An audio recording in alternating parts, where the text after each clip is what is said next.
4 நாள் விடுமுறை. என்னது ஆஃபீஸுக்கா? ஸ்கூல்ஸ்க்கா? எங்களுக்கு தெரியவே இல்லையேடி அப்படின்னு சொன்னீங்கன்னா, எங்கேயும் கிடையாது. ஒரே ஒரு தனியார் பொறியியல் கல்லூரிக்கு.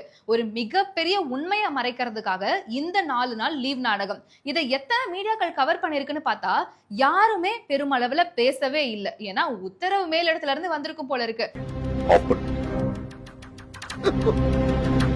கொன்னுடுவேன். ஆக்சுவலா என்ன நடக்குது அப்படிங்கறத எடுத்து சொல்றது ஒவ்வொரு மீடியாவினுடைய கடமையா இருந்தாலும் இப்ப நிறைய பேர் கடமையை செய்யறதே இல்ல இல்லையா? இருந்தாலும் என்ன நடக்குது அப்படிங்கறத சொல்றதுக்கு தான் நான் வந்திருக்கேன். வணக்கம் and welcome to the show day to day with மீடிடி. இன்னைக்கு நாட்டுல என்ன நடக்குதுன்னு தெரிஞ்சுக்கலாமா? கூத்தாடிகளை நம்பி போகாதீங்க அப்படின்னு சொன்ன அரசியல்வாதிகள் இப்ப கூத்தாடிகளா மாறிக்கிட்டு இருக்காங்கன்ற ஒரு விமர்சனம் பெருமளவுல பேசப்பட்டு இருக்கு. என்ன காரணம்? ஆக்சுவலா 2 நாளா பெருமளவுல சொல்லிக்கிட்டு இருக்க விஷயம், நாமக்கல்ல இருக்கக்கூடிய எக்ஸல் பொறியியல் கல்லூரியில 400க்கும் மேற்பட்ட மாணவ மாணவிகள் வாந்தி மயக்கம் ஏற்பட்டு மருத்துவமனையில அனுமதிக்கப்பட்டிருக்காங்க. என்ன காரணம்? கழிவு நீரோட குடிநீர் கலந்ததுனால, அதுல சமைக்கப்பட்ட உணவை சாப்பிட்டதுனால இப்படி ஒரு மோசமான நிலை ஏற்பட்டிருக்குன்னு சொல்லப்பட்டிருக்கு. 5 பேர் உயிரிழந்து போயிருக்காங்க அப்படிங்கிற தகவலும் வெளியாயிருக்கு. ஆனா அது உண்மையா இல்லையா அப்படிங்கிற அதிகாரப்பூர்வமான தகவல் இப்ப வரைக்கும் வெளிவரல. முக்கியமா சொல்லியிருக்க விஷயம் என்ன அப்படின்னா, 4 நாட்களுக்கு அந்த கல்லூரிக்கு விடுமுறை கொடுக்கப்பட்டிருக்கு. கல்லூரியில் உணவு சமைக்கவும், கல்லூரியில் உள்ள குடிநீர் தொட்டியிலிருந்து தண்ணீர் விநியோகிக்கவும் தடை அப்படிங்கிற ஒரு ஸ்டேட்மெண்ட்டை கொடுத்திருக்காங்க. பொதுவா ஒரு தனியார் காலேஜ்ல படிக்கிறோம், அதுவும் இன்ஜினியரிங் எல்லாம் படிக்கிறோம்னா ஒரு செமஸ்டருக்கு எவ்வளவு ஃபீஸ் கட்டுறோம் அப்படிங்கறத யோசிச்சு பார்த்தாலே ஒரு செகண்ட் பிரமிப்பாகிற அளவுக்கு தான் இருக்கு. பெற்றோர்கள் கஷ்டப்பட்டு சம்பாரிச்சு பிள்ளைங்களை எப்படியாவது இன்ஜினியர் ஆக்கணும்ன்ற கனவுல லட்ச லட்சமா பணத்தை கொட்டி பிரைவேட் காலேஜஸ்ல படிக்க வச்சா சுத்தமான குடிநீர் கொடுக்கறதுக்கு கூட உங்களுக்கு எல்லாம் வக்கு இல்லையா? அப்ப நீங்க என்னதான் பண்ணிக்கிட்டு இருக்கீங்க அப்படிங்கிற ஒரு டவுட் இப்ப எல்லாருக்குமே எழுந்திருக்கு. இப்ப வரைக்கும் கல்லூரி நிர்வாகத்தின் சார்பில இருந்து யாருமே எந்த ஒரு தகவலும் சொல்லல, எதுவும் பேசவும் இல்லை. அப்படிங்கிறப்போ இந்த கரூர் ஸ்டாம்பேட் நடந்தப்போ பள்ளிக்கல்வித்துறை அமைச்சரான அன்பில் மகேஷ் அவர்கள் நேர்ல போய் கண்ணீரெல்லாம் சிந்தினார். உண்மையாலுமே பாக்குறதுக்கு ஒரு பக்கம் துயரமான சம்பவமா இருந்தாலும் அமைச்சருக்கு மக்கள் மேல இவ்வளவு அன்பா அப்படின்னு சொல்லி நெகிழ்ச்சியா இருந்தது. மக்களுக்காக கண்ணீர் சிந்தற அமைச்சர் எங்க கிடைப்பாங்க? நம்மலாம் புண்ணியம் பண்ணி இருக்கணும்பா அப்படின்னு யோசிக்க வச்சாலும் அந்த அமைச்சர் இப்போ எங்க போனாரு?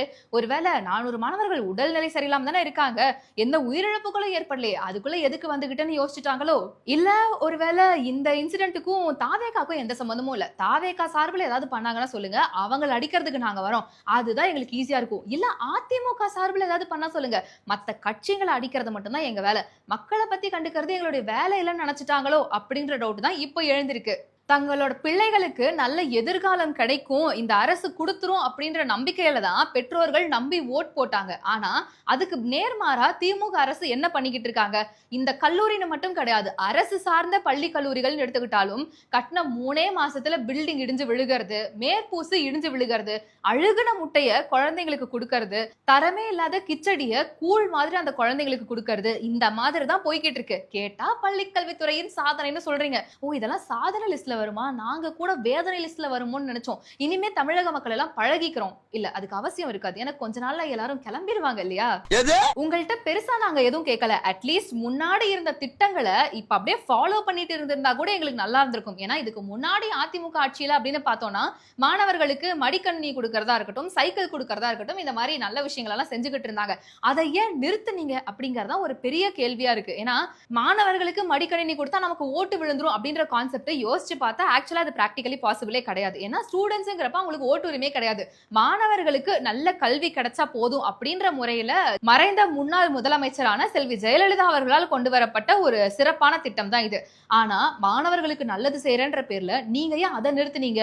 கேட்டா என்ன சொன்னீங்க? நாங்க இன்னும் அட்வான்ஸ்டா டேப் கொண்டு வர ஐடியால இருக்கோம் அப்படின்ற மாதிரி வாய்ஸ் அவுட் எல்லாம் விட்டீங்க. ஆனா இப்போ மத்திய அரசு சார்பில் PM ஸ்ரீ அப்படிங்கிற ஒரு ஸ்கீமை கொண்டு வந்திருக்காங்க. அதாவது அரசு பள்ளிகளை நவீனமயமாக்குறது. இனிமே எது கத்துக்கிறதா இருந்தாலும் சிஸ்டம்ஸ் மூலமா கத்துக்கிறதுக்காக தான் இந்த PM ஸ்ரீ ஸ்கீமை கொண்டு வந்தாங்க. அதுல கேரளா கையெழுத்து போட்டுட்டாங்க. நீங்க ஏன் கையெழுத்து போட மறுக்கிறீங்க? மாணவர்களுக்கு தரமான கல்வி கொடுக்கலாம்னா தாராளமா நீங்க இதை அடாப்ட் பண்ணலாம்ல. கேட்டா மத்திய அரசு எங்களை வஞ்சிக்குது அப்படின்ற மாதிரி எதனாவது ஒரு டயலாக சொல்லுவீங்க. ஓகே, நீங்க சொல்றதெல்லாம் எனக்கு புரியுது. டிடி, இதெல்லாம் இப்ப பேச வேண்டிய விஷயமே கிடையாது. இப்ப எல்லா ஊடகமும் என்ன கவர் பண்ணிக்கிட்டு இருக்கு? இந்த அரசு வேலைக்காக ஒரு ஊழல் நடந்துச்சு, அதுதானே, அதை பத்தி பேச அப்படின்னு நீங்க சொல்லலாம். ஆனா அதுலயுமே இப்ப திமுக சார்பில் என்னென்ன மாதிரியான விஷயங்கள் சொல்லிக்கிட்டு இருக்காங்கன்னு தெரியுமா? நேத்துல இருந்து பரபரப்பா பேசப்பட்டுக்கிட்டு இருக்கிறது என்னது? அரசு வேலையில கிட்டத்தட்ட 2000 2538 இடங்கள்ல பல இடங்களுக்கு 25 லட்சம் வரைக்கும் லஞ்சம் வாங்கிட்டு தான் இந்த வேலையை கொடுக்கப்பட்டுச்சு அப்படின்னு அமைச்சரான திரு KN நேரு அவர்கள் மேல ஒரு மிகப்பெரிய குற்றச்சாட்டு வைக்கப்படுது. ஆனா அமைச்சர் என்ன சொல்றாரு, அதெல்லாம் கிடையாதுங்க, எப்பவோ நடந்த விஷயத்தை எடுத்து இப்ப நடந்த மாதிரி காட்டி எங்க மேல வந்து குற்றச்சாட்டு வைக்க முயற்சி பண்றாங்க அப்படிங்கிற மாதிரி தெரிவிச்சிருக்காரு. இது மட்டுமா சொல்லியிருக்காரு, ஒரு வரலாற்று சாதனை நகராட்சி நிர்வாகம் மற்றும் குடிநீர் வழங்கல் துறையால் நிகழ்த்தப்பட்டதை பொறுத்து கொள்ள முடியாமல் இதற்கு களங்கம் கற்பிக்கும் வகையில் அமலாக்கத்துறை மூலமாக ஒன்றிய அரசு இத்தகைய அரசியல் நடவடிக்கையை மேற்கொண்டுள்ளது. ஒன்றிய அரசு, அதாவது உங்களை பொறுத்த வரைக்கும் ஒன்றிய அரசு, மத்திய அரசுக்கு வேற வேலையே இல்லைன்னு நினைச்சுக்கிட்டு இருக்கீங்களா? தமிழகத்துல திமுக மட்டும்தான் எங்களுடைய டார்கெட், திமுகவை எப்படியாவது கீழே கொண்டு வந்துடணும், இதை மட்டும்தான் அவங்க வேலையா நினைச்சுக்கிட்டு இருப்பாங்களா? எவ்வளவோ வேலைகள் சுத்தி இருக்கும்போது, மக்கள் இவ்வளவு வேதனையில இருக்கும்போது நீங்களே கண்டுக்காம இருக்கப்ப ஏன் மத்தவங்களை குறை சொல்றதுல மட்டும் இவ்வளவு குறிக்கோளா இருக்கீங்க? இதுல புரியாத ஒரு விஷயம் என்ன அப்படின்னா, அரசு வேலை அப்படிங்கிறது இன்னைக்கு பலருடைய கனவாவே இருக்கு. மாணவ மாணவிகள்னு எடுத்துக்கிட்டோம்னா 10th 12th படிக்கிற போல இருந்தே கவர்மெண்ட் எக்ஸாம்ஸ் எழுதணுன்றதுக்காக இந்த TNPSC-யா இருக்கட்டும், குரூப் 2 குரூப் 3 குரூப் 4னு பல எக்ஸாம்ஸ்க்கு ப்ரிப்பேர் பண்றதா இருக்கட்டும், எவ்வளவோ அவங்களுடைய தூக்கத்தை எல்லாம் ஸ்பெண்ட் பண்ணி அவங்க ப்ரிப்பேர் ஆகிட்டு இருக்காங்க. இந்த தேர்வுகள் எடுத்துக்கிட்டோம்னா கூட 1,12,000 மாணவர்கள் வந்து அட்டென்ட் பண்ணாங்க அப்படின்ற மாதிரி சொல்லப்படுது. அப்போ அவங்களோட நிலைமையெல்லாம் என்ன? தேர்தல் வாக்குறுதியில் என்ன சொன்னீங்க? அதிகாரமா கேக்குறானே, தப்பா சொன்னா கொன்றுவானோ, பொதுவா சொல்லுவான், எது சொன்னாலும் அவர் நல்லதா தாங்க சொல்லியிருப்பாரு, அதை போட்டு ஏன் கிளறிக்கிட்டு இருக்கீங்க, போய் வேலை வெட்டிய பாருங்க. அரசு காலி பணியிடங்கள் சீக்கிரமே நிரப்பப்படும். நீங்க காசு வாங்கிட்டு நிரப்பப்படும் சொன்னீங்களோ? இங்க காசு வெட்டலன்னா ஒரு கக்கூஸ் கூட கட்ட முடியாது. இத தெரியாம நாங்க வேற நைட் எல்லாம் விழுந்து விழுந்து படிச்சோமேன்னு பலரும் இப்ப புலம்பிக்கிட்டு இருக்காங்க. அப்போ ஏழை எளிய மாணவ மாணவிகளோட கனவு என்ன ஆகுறது? சமூக நீதி, சமத்துவம், மாணவர்களுக்கு என்ன வேணுமோ நாங்க செஞ்சு தருவோம், மாணவ மாணவிகளுக்காக தான் நாங்களே இருக்கோன்னு வாயெல்லாம் பேசுனீங்களே, இப்ப காசு கொடுக்கலன்னா கனவு கிடையாது, இப்போ காசு கொடுக்கலனா அரசு வேலை கிடையாது, அரசு வேலை கிடைக்கலனா பலருடைய கனவும் போயிடும். அப்ப யாரு எப்படி போனா என்ன, நம்ம கல்லாவை நிரப்புனா போதும் அப்படிங்கறத உங்க ஐடியாவா இருக்கான்னு மக்கள் எல்லாரும் இப்ப கேள்வி கேட்க ஆரம்பிச்சிருக்காங்க. ஆனா அமலாக்கத்துறை சார்பில் என்ன சொல்லப்படுது அப்படின்னா, இதுல கண்டிப்பா ஊழல் நடந்திருக்கு, இதனுடைய வாட்ஸ்அப் ஆடியோவெல்லாம் நாங்க ரெக்கவர் பண்றதுக்கான வேலையில ஈடுபட்டிருக்கோம், சீக்கிரமே அது எல்லாமே வெளிவரும் அப்படிங்கிற மாதிரி சொல்லியிருக்காங்க. என்ன நடக்க போகுது அப்படிங்கறத பொறுத்திருந்து பார்க்கலாம். இவ்வளவு விஷயங்கள் போய்கிட்டு இருக்கும் போது இத பத்தி துறை சார்ந்த அமைச்சர்கள் ஏதாவது பேசுவாங்களா? முக்கியமா சுகாதாரத்துறை அமைச்சரா இருக்கட்டும், இவங்க எல்லாம் ஏதாவது பேசுவாங்களான்னு பார்த்தா பள்ளிக்கல்வித்துறை அமைச்சர் வரைக்கும் எல்லாரும் அமைதியா தான் இருக்காங்க. ஆக்சுவலா அரசு அதிகாரிகள் என்ன பண்ணிக்கிட்டு இருக்காங்க அப்படிங்கறத ஒரு பெரிய கேள்வியா இருக்கு. ஏன்னா அமைச்சர்கள் எடுத்துக்கிட்டோம்னா 4 வருஷத்துக்கு அப்புறம் அவங்களுடைய ஆட்சி மாறிடும், வேற அமைச்சர்கள் வருவாங்க அப்படின்னு இருக்கலாம். ஆனா அரசு அதிகாரிகள் அப்படின்னு வரப்போ எந்த அளவுக்கு அவங்க மெத்தனமா இருக்காங்க, எந்த அளவுக்கு அவங்களுடைய வேலையில இருந்து அந்த கடமையில இருந்து தவறி இருக்காங்க அப்படிங்கிறது தான் இந்த 2 பெரிய விஷயங்களும் காட்டுற வகையில இருக்கு. கல்லூரின்னு எடுத்துக்கிட்டோம்னா கல்லூரியில இருந்து பள்ளியில இருந்து எதுவாக இருந்தாலும் அதனுடைய தன்மை எப்படி இருக்கு, திறன் எப்படி இருக்கு, பில்டிங்ஸ் எந்த அளவுக்கு இருக்கு, மாணவர்களுக்கு படிப்பு எப்படி இருக்கும் அப்படின்ற மாதிரி பல விஷயங்களை யோசிச்சு அதை செயல்படுத்த வேண்டியது அரசு அதிகாரிகளோட கடமையா இருக்கு. இப்போ அரசு அதிகாரிகள்லாம் எங்க தான் போனாங்க?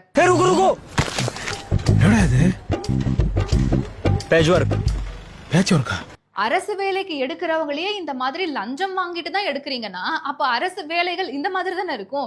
அரசு அதிகாரிகள் எப்படி நியாயமா நடந்துப்பாங்கன்னு மக்கள் நம்ப முடியும்? முக்கியமா தேர்வு எழுதி முடிச்சு ரிசல்ட் வரதுக்கு முன்னாடியே வேலை வந்து உறுதி செய்யப்பட்டிருக்கு, அதுக்கான பணி நியமன ஆணையை தான் நம்மளுடைய முதல்வர் அவர்கள் அவருடைய திருக்கரங்களால வழங்கியிருக்காருன்னா எந்த வகையில அரசு அதிகாரிகள் நேர்மையா இருப்பாங்கன்னு நம்புறது?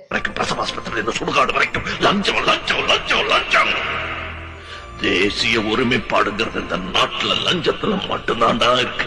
எல்லா அதிகாரிகளும் கிடையாது, முக்கியமான சிலர் ரொம்ப நேர்மையா அவங்களுடைய பணிகளை செஞ்சாலும் என்ன பிரயோஜனம்? சுத்தி இருக்க பலரு இந்த மாதிரி நேர்மை இல்லாம இருக்கப்போ அவங்களுடைய வேலை எடுபடாம தானே போகுது. இப்போ அரசு அதிகாரிகளை குறை சொல்றதா இல்ல அரசியல்வாதிகளை குறை சொல்றதான்னு பார்த்தா இந்த பக்கம் திருமாவளவன் அவர்கள் என்ன பண்ணிட்டு இருக்காரு தெரியுமா? டியூட் படத்தை பார்த்து விமர்சனம் கொடுத்துக்கிட்டு இருக்காரு. டியூட் படம் வசூல் ரீதியா 100 கோடியை தாண்டி இருக்கு அப்படின்னாலுமே விமர்சனங்கள் வந்து பல வகையில வந்து பாசிட்டிவா வந்தாலும் இன்னும் பல வகையில நெகட்டிவா தான் வந்தது.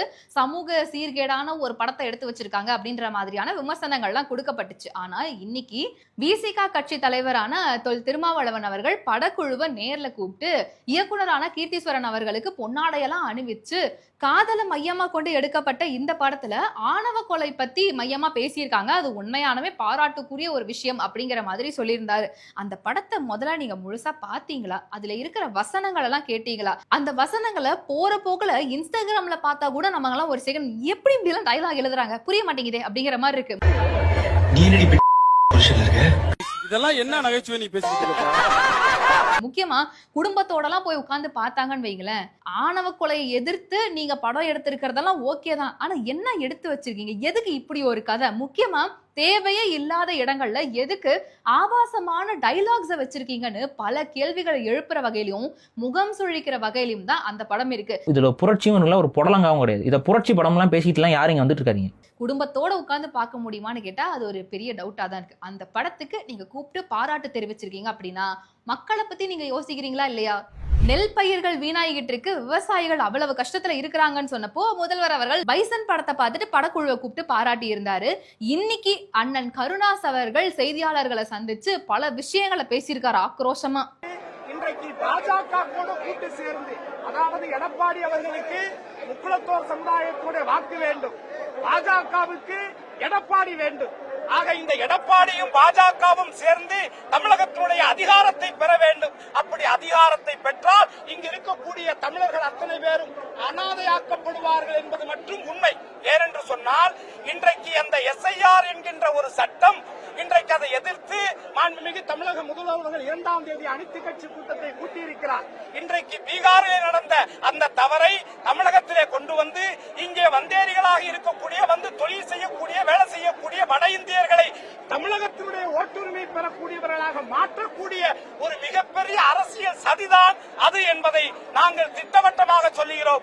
ஆகவே தமிழர்களாகிய நீங்கள் கொஞ்சம் உஷாராக இருக்க வேண்டும். அப்படி ஒரு சூழ்நிலையை பாஜக உருவாக்கி கொண்டிருக்கிறது.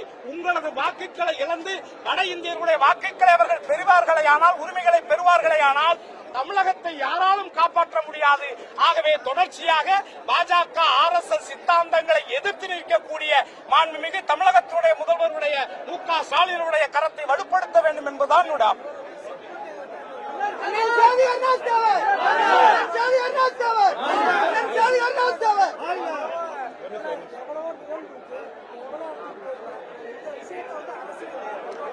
அதுல அரசியல் இருந்தாலும், அதுல செங்கோட்டையன் அவர்கள் மாண்புமிகு OPS அவரோடு வருகை புரிவது அரசியல் இருந்தாலும் கூட, இந்த இடத்திற்கு வரக்கூடிய யாராக இருந்தாலும் மதசார்பற்ற ஒரு ஜாதி வேறுபாடு இல்லாமல் இந்த இடத்தை வணங்கக்கூடிய வரக்கூடிய அத்தனை பேரையும் நாங்கள் வருக வருக என்று வரவேற்போம்.